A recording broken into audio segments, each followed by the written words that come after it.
Assalamualaikum warahmatullahi wabarakatuh. Waalaikumsalam warahmatullahi wabarakatuh.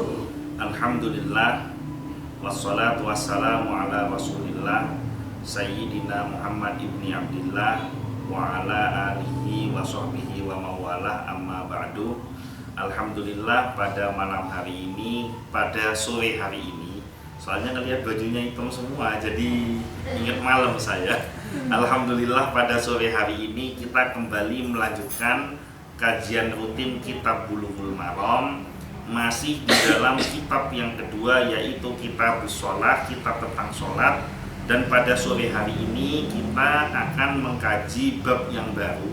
Kalau kemarin kita sampai pada babul masajid, yaitu bab tentang masjid-masjid, maka pada hari ini kita memasuki bab yang ketujuh, yaitu babu sifatis sholat, bab tentang sifat-sifat sholat. Nah, pada bab yang ketujuh ini akan diterangkan bagaimana rukun dan syarat sholat dari awal sampai akhir beserta penjelasannya. Nah, pada hari ini di bab sifat sholat kita sampai pada hadis yang ke 211. Wa'an Abi Hurairah radhiyallahu anhu, dari Abu Hurairah radhiyallahu anhu, anna Nabiyya sallallahu alaihi wasallam qala, bahwa Nabi sallallahu alaihi wasallam bersabda, idza qumta ila sholati, apabila kalian akan mengerjakan sholat, apabila kamu akan mengerjakan sholat, fa'asbihil wudu, maka sempurnakanlah wudunya, summastaqbilil qiblata, kemudian menghadaplah kiblat, fakabbir, kemudian bertakbir. Pintar semua. Tsumma qra ma tayassara ma'aka minal Qur'an, kemudian bacalah apa yang paling gampang bagimu dari Al-Qur'an. Tsummarka, kemudian rukuklah, hatta tatma'inna raqi'an, hingga kalian tumakninah di dalam rukuk. Summarfa, kemudian berdirilah, hatta ta'tadila qa'iman, hingga kalian berdiri tegak. I'tidal itu artinya berdiri tegak, ta'tadila. Summasjud, kemudian sujudlah, hatta tatma'inna sajidan, hingga kalian tumakninah di dalam sujud. Summarfa, kemudian bangunlah. Bangunlah itu artinya ngapain? Kalau yang tadi bangunlah, bangun berdiri, i'tidal. Kalau ini duduk. Duduk apa? Di antara dua sujud. Hatta tatma'inna jalisan, hingga kalian tumakninah di dalam duduknya. Kok lisan? Summasjud, kemudian sujudlah, hatta tatma'inna sajidan, hingga kalian tumakninah di dalam sujudnya. Summaf'al dzalika, kemudian kerjakan seperti itu. Jadi yang dari awal sampai akhir tadi itu kerjakan seperti itu gerakannya. Fi sholatika kullaha, di dalam sholat kalian keseluruhannya. Jadi rakaat pertama, rakaat kedua, ketiga, keempat, itu seperti itu gerakannya. Akhrajahus sab'ah, dikeluarkan oleh imam yang 7. Wal lafdhu lil Bukhari, dan lafaz yang dicantumkan di dalam hadis ini yang kita baca itu dari Imam Bukhari. Wal Ibni Majah, dan menurut Ibnu Majah, bi isnadi Muslim, yang mana sanadnya dari Imam Muslim, hatta tatma'inna qa'iman, hingga kalian tumakninah di dalam berdirinya, qa'iman, di dalam i'tidal. Tadi kan tidak ada tatma'inna qa'iman, ya kan? Summarfa hatta ta'tadila qa'iman, tidak ada tatma'inna qa'iman. Jadi sambil i'tidal sambil tumakninah. Wa misluhu fi hadisin, dan ada wamisluhu, dan ada hadis yang serupa fi hadisin Rifa'ah ibni Rafi', di dalam hadis Rifa'ah bin Rafi'. Kalau tadi hadisnya siapa? Yang pertama tadi hadisnya Abu Hurairah, sahabat Nabi kan, dari Abu Hurairah. Nah, yang kedua ini ada hadis yang serupa dari sahabat Nabi namanya Rifa'ah bin Rafi' Inda Ahmad wa Ibnu Hibban, yang terdapat di dalam kitab yang diriwayatkan oleh Imam Ahmad dan Ibnu Hibban. Hatta tatma'inna qa'iman, hingga kalian tumakninah di dalam berdirinya. Jadi sama dengan yang sebelumnya. Wali Ahmad, dan menurut pendapat Imam Ahmad, fa'aqim sulbaka, maka tegakkan tulang punggungmu, hatta tarji'al idham, hingga tulangmu kembali ke tempat asalnya. Kalau tegak begini kan tulang-tulangnya balik ke tempat asalnya.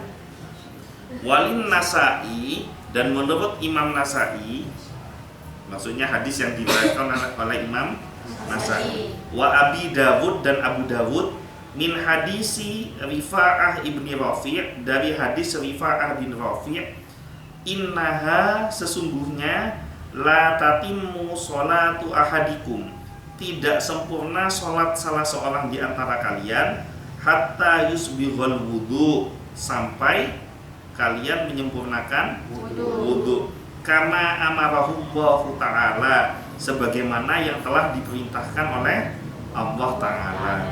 Tsumma yukabbirullaha ta'ala, kemudian bertakbirlah kepada Allah, wa yahmaduhu, dan bertahmid atau memuji Allah.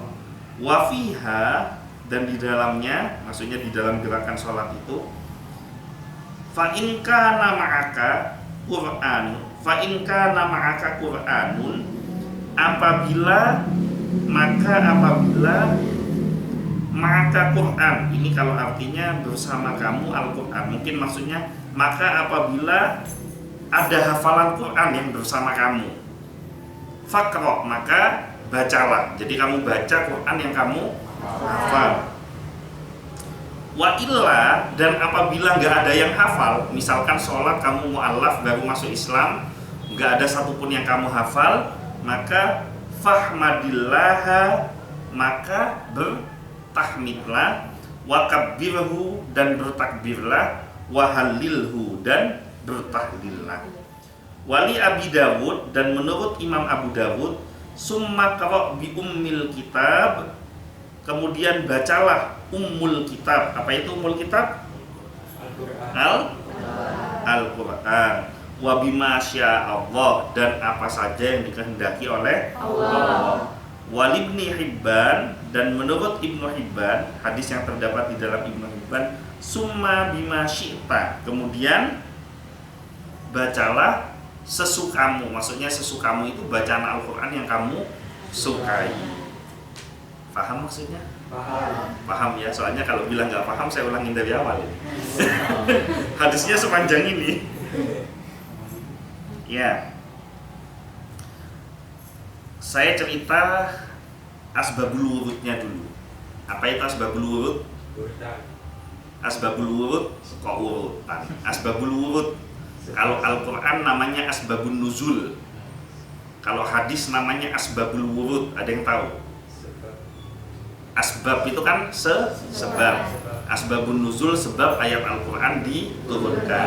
Kalau asbabul wurud, sebab hadis ini muncul, berasal dari seseorang yang bernama Khalad bin Rafi'. Siapa namanya? Khalad bin Rafi'. Ini sholatnya tidak karuan. Jadi sholatnya itu jelek, dan itu ketahuan Rasulullah, sehingga Rasulullah mengingatkan melalui hadis ini. Jadi berawal dari orang yang sholatnya keliru, kemudian diingatkan oleh Rasulullah, sehingga muncullah hadis ini. Nah, hadis ini adalah hadis yang agung. Maksudnya hadis yang agung itu bagaimana? Semua imam hadis meriwayatkan hadis ini. Semua ulama ahlu sunnah wal jamaah, tidak ada satupun yang menolak hadis ini. Dan semua ulama ahlu sunnah wal jamaah meyakini bahwa apa yang ada di dalam hadis ini adalah rukun-rukun wajib di dalam sholat. Jadi ini termasuk hadis yang agung. Enggak banyak hadis agung yang bisa kita temui, salah satunya hadis ini. Para ulama menyebutnya dengan hadis musi fi sholatihi. Jadi ada ulama itu bikin kitab, biasanya kan ada judul-judulnya. Kayak Bulughul Maram ini kan ada babus sholat, ada kitabus sholat, ada kitabut thaharah kan gitu. Nah di kitabus sholat itu kan ada bagiannya lagi, babul mawaqit, babul adzan, babul syurutis sholat, sampai ke babil hussi fi khusyu'i ala sholat, kemudian babul masajid, lupa semua ini. Kemudian babu sifatis sholat, itu kan judul-judulnya. Nah ada beberapa ulama yang bikin judul musi'i fis sholat. Apa itu musi'i fis sholat? Orang yang jelek sholatnya.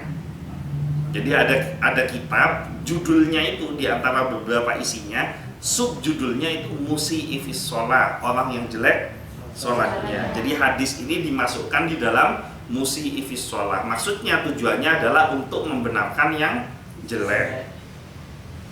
Di dalamnya berisi banyak hukum mengenai tata cara sholat Nabi Shallallahu Alaihi Wasallam yang diterangkan secara apa?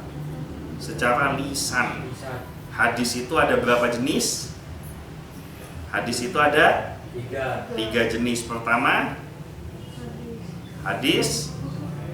Ini kalau kelamaan libur ini bentuknya begini. Hadis pertama ada bukan sahih. Sahih itu kan derajat hadis. Jenis hadis yang pertama hadis qauliyah, yaitu hadis apa? Qauliyah itu apa? Ucapan yang diucapkan oleh siapa? Rasulullah. Yang kedua hadis fi'liyah, yaitu yang dikerjakan. Yang ketiga takririyah. Takririyah itu apa? Rasulullah nggak mengerjakan, Rasulullah nggak ngomong, tapi ada orang lain yang ngomong atau mengerjakan, Rasulullah tahu dan mendiamkan. Itu namanya takririyah. Nah, kira-kira hadis ini masuk hadis yang mana? Qauliyah, fi'liyah, atau takririyah? Hadis yang kita kaji hari ini. Qauliyah. Qauliyah itu adalah ucapan. Berarti ini hadis lisan. Nah, sebagaimana diketahui dalam ilmu usul, jadi ilmu pokok ya, bahwa hadis berupa ucapan lebih didahulukan daripada perbuatan. Jadi yang diambil pertama menjadi dalil setelah Al-Quran itu kan hadis. Nah, yang diambil dalil pertama dari hadis itu hadis qauliyah. Nah, setelah qauliyah baru fi'liyah, terakhir takririyah. Jadi ada derajat-derajatnya. Hadis ini menerangkan ayat yang sifatnya global. Wa aqimus sholat, dan dirikanlah sholat. Jadi ini pembelajaran. Kamu di dalam Al-Quran berulang-ulang menemui perintah untuk mengerjakan sholat. Tapi kalau kamu buka dari awal sampai akhir, itu pun kalau mau dibuka dan kalau mau dibaca, tidak akan ditemui ada satu ayat pun yang menerangkan gerakan sholat secara detail. Itu nggak ada. Bener nggak? Ya. Emang udah baca? Nggak bilang iya. Nah, yang menerangkan gerakan-gerakan sholat secara detail itu ada di dalam hadis. Nah, salah satunya hadis yang kita kaji pada sore hari ini. Juga ada sabda Nabi Shallallahu Alaihi Wasallam, "Shollu kama ra'aitumuni usolli." Sholatlah kalian sebagaimana kalian melihat aku sholat. Jadi hadis yang kita kaji sore hari ini penjelasan detail dari ayat Al-Quran dan hadis yang global. Wa aqimis sholat, ini kan global perintahnya, kerjakan sholat. Shollu kama ra'aitumuni usolli, sholatlah kalian sebagaimana kalian melihat aku sholat. Nah, gerakan sholat yang bagaimana? Nah, di hadis ini kita kaji. Hadis ini memiliki banyak riwayat dan lafaz. Itu makanya tadi panjang sekali kan, karena itu dari riwayat dan lafaz yang berbeda. Ada 2 sahabat yang meriwayatkan hadis ini. Yang pertama yaitu Abu Hurairah. Yang kedua yaitu siapa? Sofa Marwa. Rifa'ah bin Rafi'. Rifa'ah bin Rafi'. Nabi Shallallahu Alaihi Wasallam menyuruh mengulangi sholat hingga 3 kali untuk mengingatkannya barangkali ia lupa. Jadi kan ada orang ngomong, kamu kalau sholat sampai 3 kali masih nggak bener sholatnya, batal, ambil wudhu lagi. Pernah ingat nggak begitu? Ya, itu omongan kacau itu. Karena nggak ada orang sholat 3 kali batal sholatnya, batal wudhunya, mohon maaf. Kalau batal sholatnya iya. Nah, tujuannya apa? Tujuan dari hadis ini, Rasulullah memerintahkan kita untuk mengulangi sholat ketika sholatnya tidak benar. Jadi diulangi, bahkan diperintahkan sampai 3 kali. Nah, tujuannya apa kalau diulangi sampai 3 kali? Pertama, barangkali orang tersebut lupa. Kalau katanya Pak Denny, barangkali itu pasir, batu, air, kan barangnya kali. Ya. Barangkali ia lupa atau memantapkan ilmunya jika ia tidak tahu. Jadi pengulangan itu membuat orang yang lupa jadi ingat. Kemudian ilmu semakin mantap. Di sini ada yang hafal Al-Quran? Enggak ya, enggak ada ya, sama. Ada yang hafal surat Yasin? Sedikit. Enggak ada ya? Sedikit itu maksudnya cuma Yasin, Sadaqallahul Adzim. Nggak ada ya. Tapi kalau ada orang mimpin baca surat Yasin, kamu nggak pegang Qurannya, kamu bisa ngikuti nggak? Bisa. Artinya kamu ada yang ingat, ada cantolan yang membuat kamu ingat. Jadi Rasulullah itu mengajarkan kepada kita bahwa kalau kepingin alim gampang, ulangi bolak-balik, yang lupa lama-lama jadi ingat, yang nggak tahu lama-lama jadi tahu. Seperti ini akan mudah diterima. Jadi kalau kepingin pintar itu gampang, diulang-ulang itu akan lebih mudah diterima. Ini bukan karena ingin mentakzir, yaitu mengingatkan keras orang yang salah. Jadi Rasulullah itu tidak sedang mentakzir orang yang sholatnya keliru, tapi mengingatkan. Tahu nggak takzir? Takzir itu hukuman supaya ada efek jerah. Itu namanya takzir. Nah, Rasulullah itu bukan mentakzir, tapi memberikan pendidikan supaya orang tersebut hafal dan ingat dengan gerakan sholat yang benar. Jadi bukan mentakzir, tapi dalam rangka meluruskan. Dalam riwayat ada tambahan untuk isbagul wudhu. Apa itu isbagul wudhu? Menyempurnakan wudhu. Tadi ada ya di awal, menyempurnakan wudhu terlebih dahulu baru mengerjakan sholat. Kemudian ada juga faqra'u ma tayassara minka. Kemudian membaca Al-Quran, bacalah apa yang gampang di dalam Al-Quran bagimu. Jadi kamu tuh jadi imam gak usah sok-sokan gitu loh. Nanti jadi imam sok-sokan baru hafal ayat-ayat panjang, dicoba inna, yang di belakang bingung, inna apa ini kan banyak gitu loh. Atau wama terus lupa lanjutannya gitu loh. Jadi dibaca saja yang kalian memang hafal dan mudah untuk melafalkannya. Misalkan modal qul aja dari awal sampai akhir tidak apa-apa kalau memang hanya itu yang gampang. Kan level gampang tiap orang kan tidak sama. Mungkin bagi saya qul huwallahu ahad yang gampang, tapi mungkin bagi Faris Al-Kahfi yang gampang kan gitu. Kan beda gitu loh, tergantung levelnya masing-masing. Oh, nggak ada yang terima kalau levelnya Faris Al-Kahfi. Dalam riwayat Abu Hurairah tidak ada perbedaan. Namun dalam hadis dari Rifa'ah ada perbedaan sebagaimana disebutkan oleh Al-Hafidh Ibnu Hajar dalam Bulughul Maram. Apa bedanya? Kalau Abu Hurairah mengatakan bacalah yang paling gampang di dalam Al-Quran. Kalau Rifa'ah bin Rafi, bagaimana pengucapannya? Bacalah Ummul Kitab. Kalau nggak bisa baca takbir, tahmid, tahlil. Bedanya itu dua itu. Paham nggak maksudnya?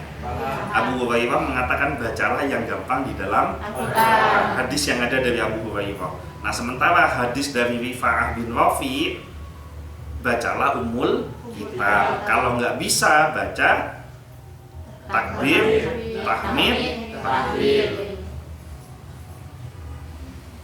Selanjutnya tumakninah. Apa itu tumakninah? Fokus. Tumakninah itu dalam bahasa Arab disebut as-sukun. Apa itu sukun? Sukun, sakinah, bisa tenang, bisa diam, bisa berhenti. Sukun dalam tulisan Arab, kalau sukun artinya Mati. mati itu artinya tidak bergerak. Nah, tumakninah itu artinya berhenti sejenak. Itu namanya tumakninah, berhenti sesaat.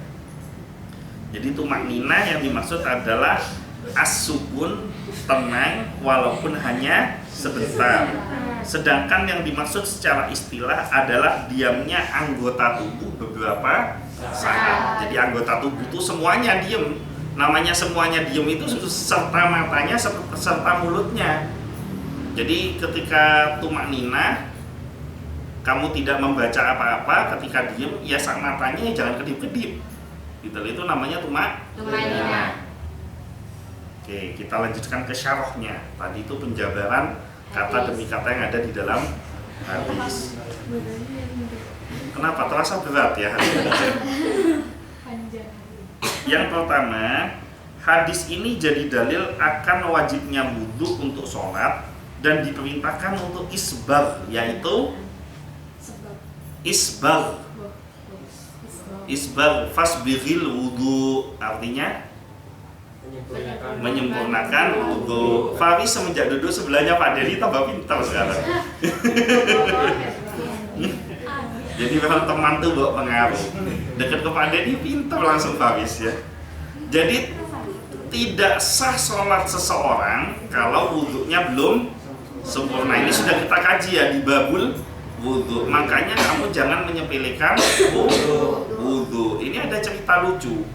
Dulu sekitar beberapa tahun yang lalu sebelum pandemi, Bondowoso ini pernah punya dandim, namanya sekarang jadi kolonel sudah beliau, namanya Pak Tarmuji. Nah, Pak Tarmuji ini kenal nggak? Pak Tarmuji ini beliau itu punya kebiasaan yang sangat baik, safari subuh setiap pagi dan safari tahajud seminggu satu kali. Nah, safari subuh itu keliling ke masjid-masjid yang ada di Bondowoso sampai ke pelosok-pelosok. Ada beberapa masjid yang sudah masuk waktu subuh, itu lampu masih mati dan nggak ada orang di situ. Beliau yang hidupin lampunya, nyalain speakernya, yang adzan, dan beliau yang jadi imam. Ini Pak Tarmuji, salah. Mudah-mudahan itu juga jadi amal baik beliau ya selama memimpin di Bondowoso 2 tahun lebih. Insya Allah banyak kebaikan yang dilakukan. Nah, ketika safari tahajud itu seminggu sekali, sama Anjang sana. Nah, tentu safari tahajud ini paling tidak disukai oleh sebagian prajurit yang enggak sholat. Tapi kan kalau dalam militer itu tidak boleh membantah perintah atasan, kan gitu. Bukan kolonel, atasan. Semua atasan komandannya tidak boleh dibantah. Kalau militer kan gitu aturannya. Semua nyebur sumur ya harusnya nyebur, kan militer kan begitu toh gitu. Nah, diperintahkan oleh Pak Tarmuji bahwa akan sholat di masjid ini, saya nggak sebut tempatnya. Nah, akhirnya jam 2 malam para prajurit ini bersiap-siap karena kan dandim mau datang. Prajurit kan harus siap dulu kan, karena ketika safari tahajud itu beliau itu memerintahkan prajuritnya untuk datang ke masjid itu. Jadi bisa, ini kalau nggak tahu sama Pak Tarmuji ketahuan sholat subuh nggak pernah di masjid. Karena hampir semua masjid di Bondowoso sudah pernah beliau datangi, termasuk yang masuk di dalam itu pernah beliau datengin. Kalau nggak percaya tanyakan ke takmir masjidnya masing-masing, insya Allah pernah didatengin. Gitu. Beliau 2 tahun lebih itu kan sudah 1000 masjid kan ada didatengin gitu, kurang lebih. Masa Bondowoso ini nyampe 1000 masjid. Gitu. Nah, jam 2 malam siap ini pegawai prajurit siap. Nah, karena komandan belum datang, jam 2 malam ngantuk tidur di mobil ini, kan ada itu yang biasanya model truk tentara itu, tentara tidur semua. Begitu dandim datang masuk ke dalam masjid, itu semua langsung terbangun karena dandim datang, komandan siap komandan gitu. Akhirnya masuk laksanakan sholat tahajud. Nah, ini para prajurit ini begitu komandan datang langsung bangun, langsung kaget, langsung nyambut komandan, langsung masuk ke masjid, sholat tahajud, nggak pakai wudhu. Karena si Dandim ini dengan senyum-senyum mengatakan, ternyata prajurit saya lebih takut kepada saya daripada kepada Allah. Jadi sholat tahajud nggak pakai wudhu, sholatnya tidak. Saya menceritakan ini maksudnya apa? Wajibnya wudhu. Kalau mau sholat wudhunya benerin dulu. Ini teler semua ini orang-orang ini ya. Kalau sholat wudhunya dibenarkan dulu, gitu loh maksudnya. Jadi jangan mentang-mentang masuk waktu sholat, takut ketinggalan sholat, kamu cepet-cepet ambil wudhu. Akhirnya ada anggota badan yang terlewat tidak kena air wudhu.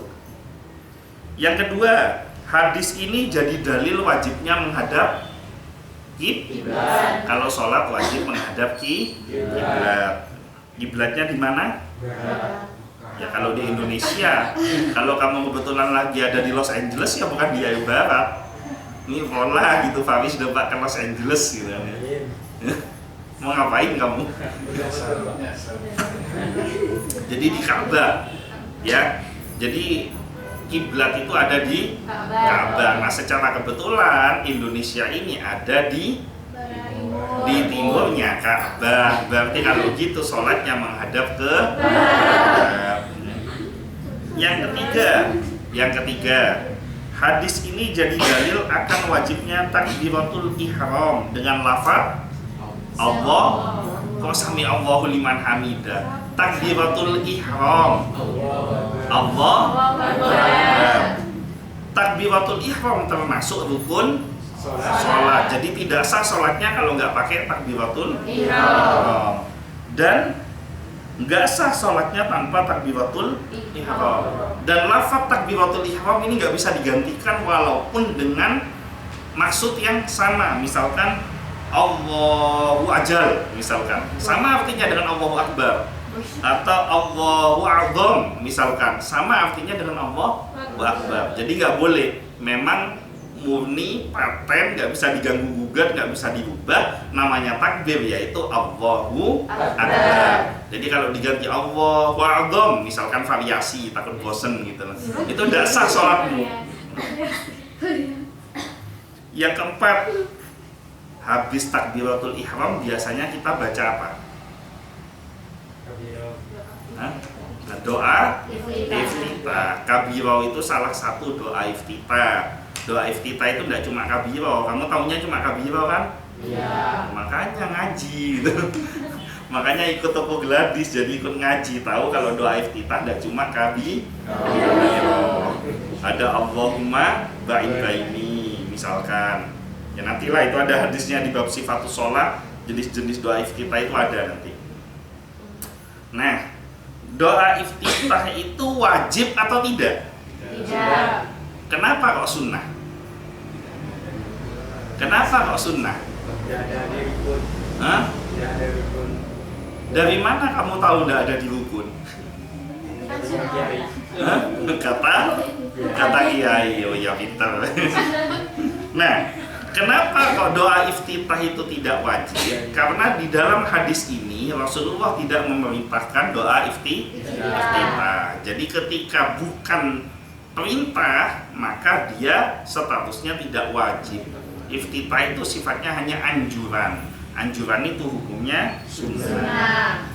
Yang kelima, wajib membaca apa yang mudah dibaca dari Al-Quran. Dan yang dimaksud adalah membaca Al-Fatihah bagi yang bisa membacanya. Jadi maksudnya membaca yang mudah di dalam Al-Quran. Nah, para ulama sepakat yang paling gampang di dalam Al-Quran adalah surat Al-Fatihah. Karena semua umat Islam pasti surat pertama yang paling dihafal adalah Al-Fatihah. Walaupun dia nggak bisa baca Quran, dia bisa baca Al-Fatihah. Walaupun baru masuk Islam, pasti pertama yang diajarin sama gurunya Al-Fatihah. Bahkan banyak orang tidak masuk Islam pun bisa hafal Al-Fatihah. Maka yang diwajibkan adalah Al-Fatihah. Tapi ulama masih kasih kemudahan. Apa kemudahannya? Bagi yang bisa membacanya. Al-Fatihah dikatakan sebagai bacaan yang mudah dibaca dari Al-Quran karena kaum muslimin mudah untuk menghafalkannya. Jika tidak mampu membaca Al-Fatihah bagaimana terus? Yang ketujuh ya. Yang keenam, jika tidak mampu membaca Al-Fatihah berarti membaca ayat lain yang mudah dibaca. Jadi urutannya Al-Fatihah dulu. Kalau Al-Fatihah belum hafal, baca ayat yang paling gampang dibaca. Siapa tahu ada mu'alaf datang kepingin belajar sholat ke kamu, umpama. Oh ini kok dilihat-lihat kok mukanya solih-solihah semua ini. Jadi saya mau belajar bagaimana caranya sholat gitu. Misalkan waduh, Desi ini mulai dari masuk ke toko Gladys kok wajahnya jadi alim alama. Wajahnya jadi kelihatan alim gitu ya. Makanya belajar sama Desi bagaimana caranya sholat gitu. Nah pas ketepaan orangnya belum bisa baca Al-Fatihah. Nah kamu tanya dulu, jangan gaya Des. Kamu kalau nggak baca Al-Fatihah nggak sah sholatnya, nggak usah sholat, burung siapa jeng gitu. Jadi tanyakan gitu, kamu hafal ayat Al-Quran selain Al-Fatihah apa? Mungkin siapa tahu dia ada hafal ayat yang lain. Oh saya yang paling hafal itu umpama Yasin, karena tetangga saya kalau meninggal ada yang baca Yasin, ya sudah nggak apa-apa. Allahu Akbar Yasin, Allahu Akbar, nggak apa-apa. Ayat Al-Quran itu, gitu loh. Itu buat yang baru masuk Islam, bukan buat kamu. Tapi kalau misalkan orang itu nggak tahu juga tentang bacaan Yasin, maka ajarkan untuk takbir. Untuk apa?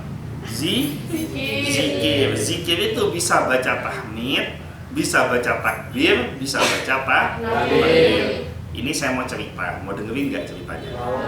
Cerita tentang papa saya. Jadi papa saya itu waktu itu baru memeluk agama Islam.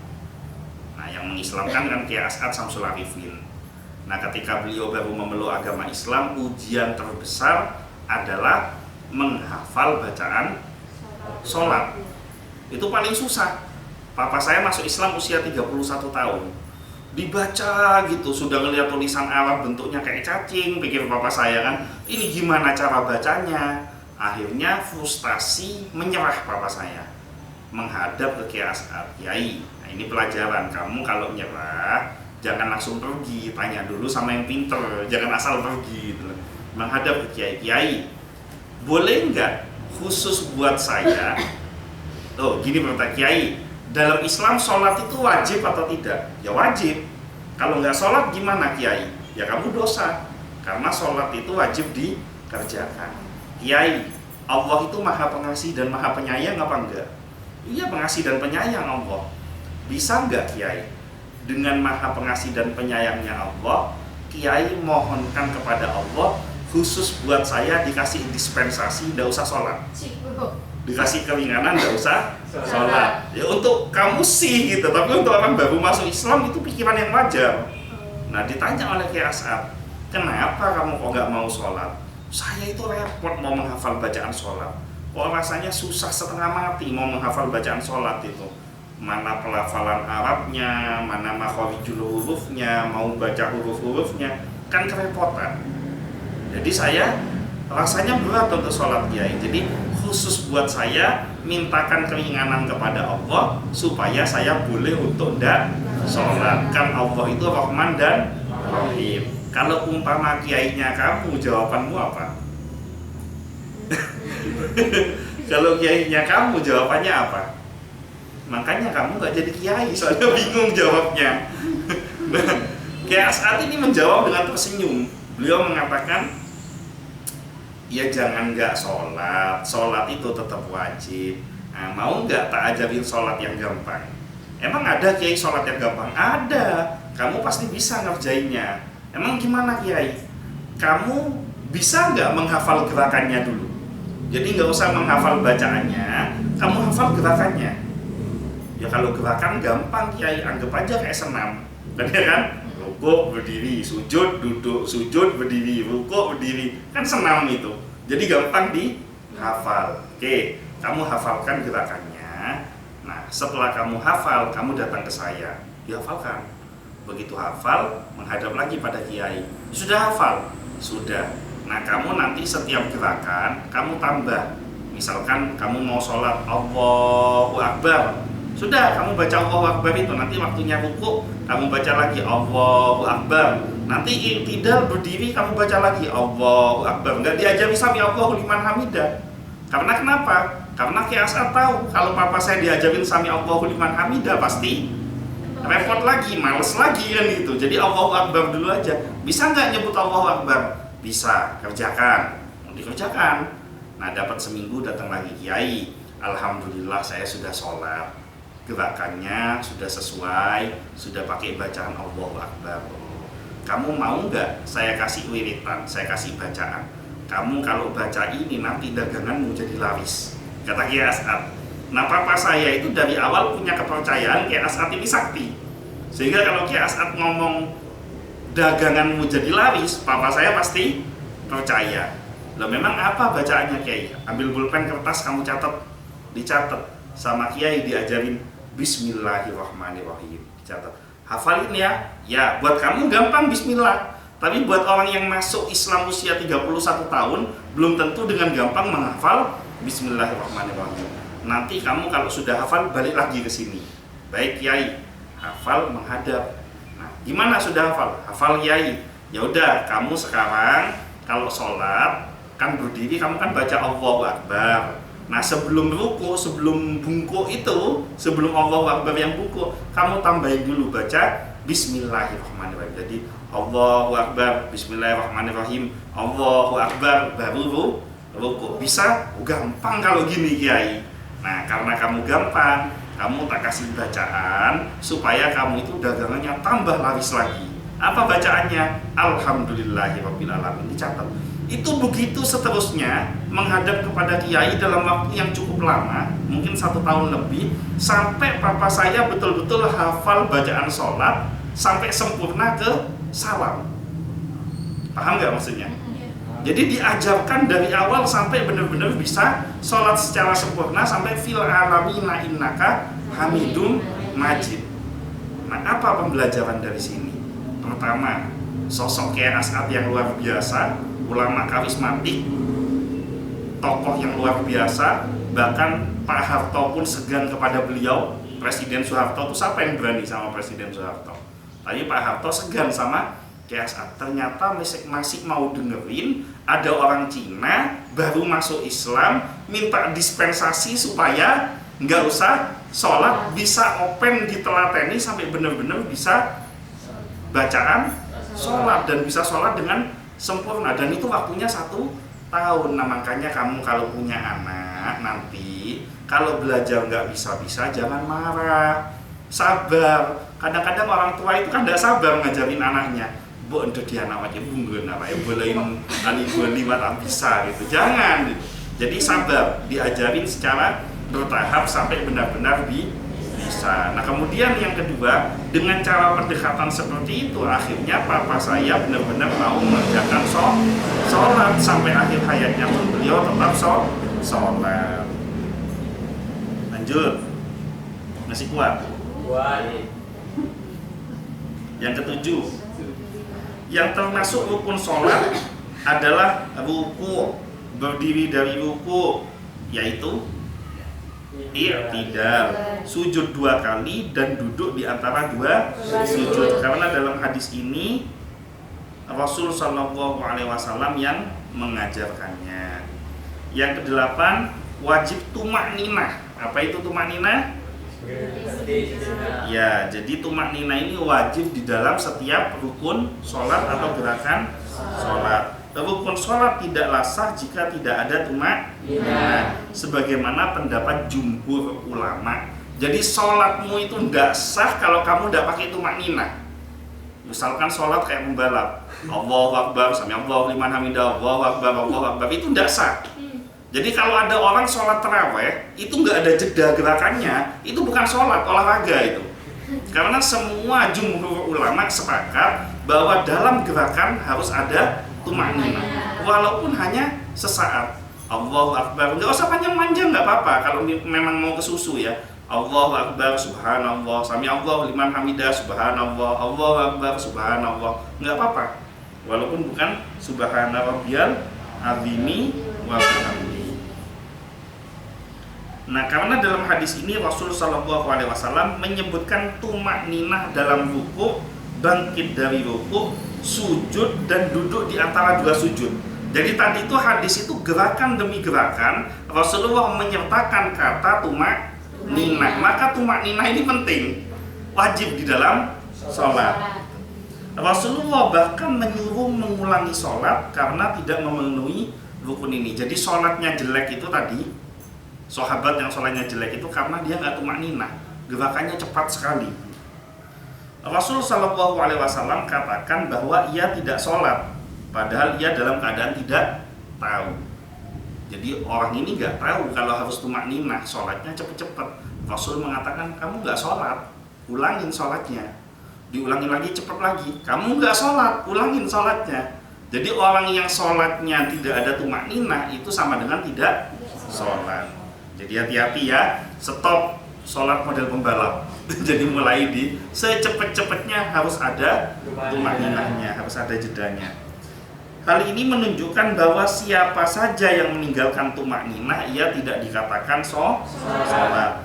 Bahkan Syekhul Islam Ibnu Taimiyah di dalam kitab Majmu' al-Fatawa menyebutkan bahwa sukun atau tenang dan tumakninah dalam sholat dihukumi wajib berdasarkan ijma' sahabat. Dasar yang menunjukkan bahwa tumakninah termasuk wajib dalam sholat adalah hadis dari Abu Qatadah radhiyallahu anhu bahwa Rasulullah Shallallahu Alaihi Wasallam bersabda, aswa'an nasi saraqatan ladzi yasriqu min sholatihi. Sejahat-jahatnya pencuri adalah orang yang mencuri dari sholatnya. Qalu, para sahabat bertanya, ya Rasulullah, wa kaifa yasriqu min sholatihi? Wahai Rasulullah, bagaimana orang bisa dikatakan mencuri dari sholatnya?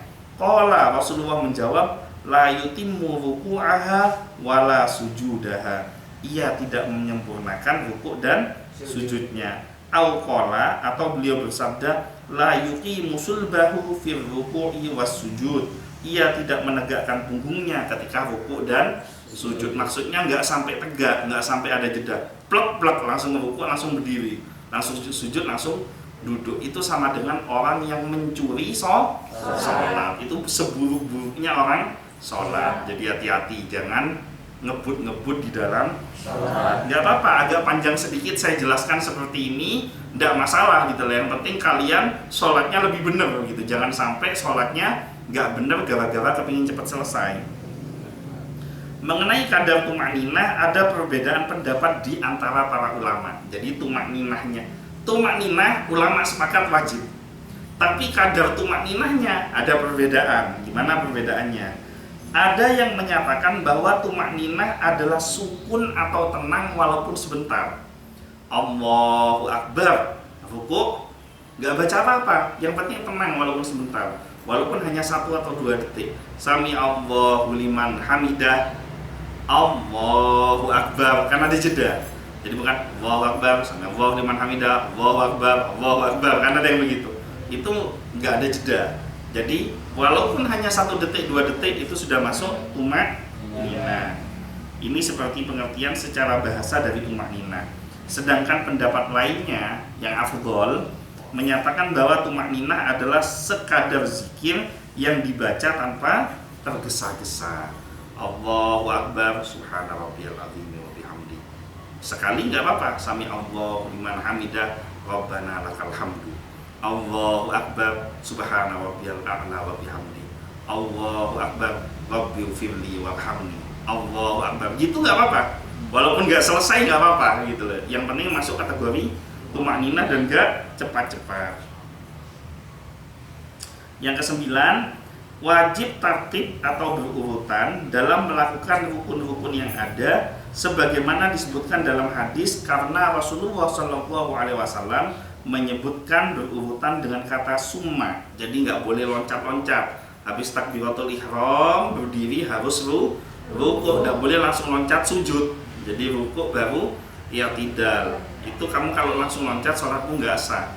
Yang boleh dari rukuk langsung sujud itu cuma ibra. Selain itu nggak ada yang boleh ya. Yang terakhir, segala yang disebutkan dalam hadis ini dihukumi wajib Karena Nabi Shallallahu Alaihi Wasallam memerintahkan orang yang jelek sholatnya dengan cara seperti yang disebutkan beliau. Adapun yang tidak disebutkan dalam hadis musi'i fi sholatihi, apakah masuk dalam wajib ataukah tidak, ada perbedaan pendapat di antara para ulama. Jadi semua yang dibahas tadi di dalam hadis itu masuk kategori wajib. Semua ulama sepakat, mulai dari asbihil wudhu sampai tadi yang dijelaskan apa? Sujud itu semuanya wajib. Nah, mengenai yang wajib selain itu seperti tasyahud awal, tasyahud akhir, salam pertama, salam kedua, itu ada perbedaan ulama. Insya Allah akan kita kaji di pembahasan yang berikutnya. Dan kajian sore hari ini saya tutup dengan kitab Safinatun Najah yang diambil dari hadis ini yang menyebutkan mengenai syarat sholat, rukun sholat, dan kadar tumaknina. Ini saya nggak jabarkan, saya baca aja. Paham karepmu, nggak paham ya karepmu. Saya jelasin lagi sampai maghrib ini nanti ya. Syurutus sholati samaniyatun. Syarat-syarat sholat ada 8. Pertama, toharatul hadatsaini, bersuci dari 2 hadas, hadas kecil dan hadas besar. Yang kedua, at-taharatu anin najasati fis saubi wal badani wal makan, bersuci dari segala najis yang melekat pada pakaian, badan, dan tempat untuk sholat. Yang ketiga, satrul awrah, menutup aurat. Yang keempat, istiqbalul kiblat, menghadap kiblat. Yang kelima, duhulul wakti, masuk ke dalam waktu sholat. Jadi jangan sholat subuh pada waktu maghrib kan itu. Jadi waktu sholatnya tepat. Yang keenam, al-ilmu bifardiyatiha, mengetahui bahwa sholat itu hukumnya fardu atau wajib. Yang ketujuh, alla ya'taqida fardhan min furudiha sunnatan, tidak meyakini fardu sholat sebagai sunnah. Jadi nggak meyakini yang wajib di dalam sholat itu dihukumi sunnah. Misalkan kamu anggap ruku itu sunnah, sujud itu sunnah. Yang kedelapan, ijtinabul mubtilah, menjauhi pembatalnya. Tadi itu apa tadi? Syurutus sholat, syarat-syarat sholat. Nah selanjutnya, arkanus sholat sab'ata asyar, rukun-rukun sholat ada 17. Al-awwal an-niyah, yang pertama as-sani takbiratul ihram, yang kedua as-salis al-qiyamu alal qadiri fil fardhi, yang ketiga adalah berdiri bagi yang mampu di dalam mengerjakan sholat wajib, karena ada yang nggak mampu berdiri. Ar-rabi' qira'atul fatihati, yang keempat membaca surat al-fatihah. Al-khamis ar-ruku', yang kelima ruku'. As-sadis at-tumakninatu fihi, yang keenam tumakninah di dalam ruku'nya. As-sabi al-i'tidal, yang ketujuh i'tidal. As-samin at-tumakninatu fihi, tumakninah di dalam i'tidal. Yang kedelapan ya. At-tasi', yang kesembilan as-sujudu marrataini, mengerjakan sujud sebanyak 2 kali di dalam 1 rakaat. Al-ashir at-tumakninatu fihi, yang ke-10 tumakninah di dalam sujud. Al-hadi asyar, yang ke-11 al-julusu bainas sajdataini, duduk di antara 2 sujud. As-sani asyar, yang ke-12 at-tumakninatu fihi, tumakninah di dalam duduk di antara 2 sujud. As-salisa asyar, yang ke-13 at-tasyahudul akhir, tasyahud akhir. Ar-rabi'a asyar, yang ke-14 al-qu'udu fihi, duduk saat tasyahud akhir. Al-khamisa asyar, yang ke-15 as-sholatu ala nabi fihi, sholawat kepada Nabi Shallallahu Alaihi Wasallam pada tasyahud akhir. Jadi sholawat Nabi itu wajibnya sholat juga ya. Kalau nggak baca sholawat kepada Nabi di dalam sholat, sholatmu nggak sah. As-sadisa asyar yang ke-16 as-salam yaitu Salam. as-sabi'a asyar yang ke-17 at-tartib yaitu Tertib. At-tumakninatu ini di dalam kitab Safinatun Najah. Tumakninah hiya adalah sukunun ba'da harakatihi, berdiam setelah bergerak. Bihaitsu yastaqilu kullu udwin mahallu biqadrin. Maksudnya diam yang mana anggota badan tenang di tempatnya. Biqadri subhanallah, lamanya sekitar ucapan subhanallah. Mungkin itu saja yang bisa disampaikan, kurang lebihnya mohon maaf. Wallahul muwaffiq ila aqwamit thoriq, wabillahi taufiq wal hidayah. Wassalamualaikum warahmatullahi wabarakatuh.